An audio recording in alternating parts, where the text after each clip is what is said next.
कि तुम जब भला करते हो तो भला करने के कारण ही तुम्हें अच्छे परिणाम नहीं आते।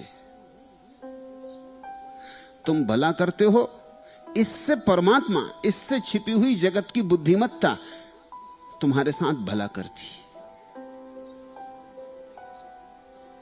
अगर जगत बुद्धिहीन होता तो तुम करते रहते भला, कुछ परिणाम नहीं हो सकता था। और तुम इसे अनुभव से भी देख सकते हो। तुम किसी बुद्धू के साथ भला करो और तुम उतना ही भला किसी बुद्धिमान के साथ करो, तुम पाओगे दोनों में फल का भेद पड़ गया। क्योंकि बुद्धू शायद समझे ही नहीं कि तुमने भला किया, या कभी यह भी हो सकता है कि बुद्धू तुम्हारे भले को बुरा समझ ले और तुम्हें नुकसान पहुंचा दे। बुद्धिमान समझेगा। बुद्धुओं को देखकर ही समझदारों ने कहा होगा, नेकी कर और कुएं में डाल। फिक्री मत करना इन बुद्धुओं के साथ, अगर अच्छा भी किया है तो अच्छे की अपेक्षा मत करना, इनसे अच्छा शायद ही हो। अक्सर ऐसा हो जाता है कि बुद्धिहीन आदमी से अगर तुम अच्छा व्यवहार करो तो वो निश्चित तुमसे बुरा व्यवहार करेगा। क्यों ऐसा हो जाता है?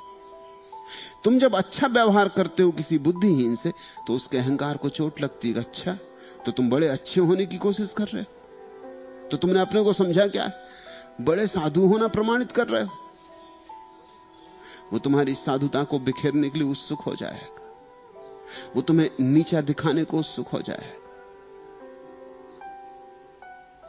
अगर तुम बुद्धिमान के साथ अच्छा व्यवहार करोगे तो अनंत गुना परिणाम होगा। ये तो रोज देखने में आता है। वादरायण कहते हैं ऐसा देखने में भी आता है। तुम जितनी जड़ स्थिति में अपनी भलाई डालोगे उतना ही छोटा परिणाम होगा। जैसे जैसे तुम ज्यादा समझदार व्यक्ति के साथ व्यवहार करोगे उतने ज्यादा परिणाम होने लगेंगे। तो इस जगत में बुरे का फल बुरा होता है ऐसा देखा गया, भले का फल भला होता है ऐसा देखा गया। लेकिन इससे यह मत समझ लेना कि कर्म अपना ही फल खुद को दे लेते। कर्मों की क्या क्षमता। कर्मों के फल होते हैं क्योंकि यहां छिपी हुई बुद्धिमत्ता प्रत्येक कर्म के उत्तर में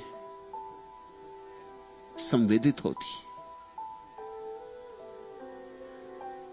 झंकृत होती।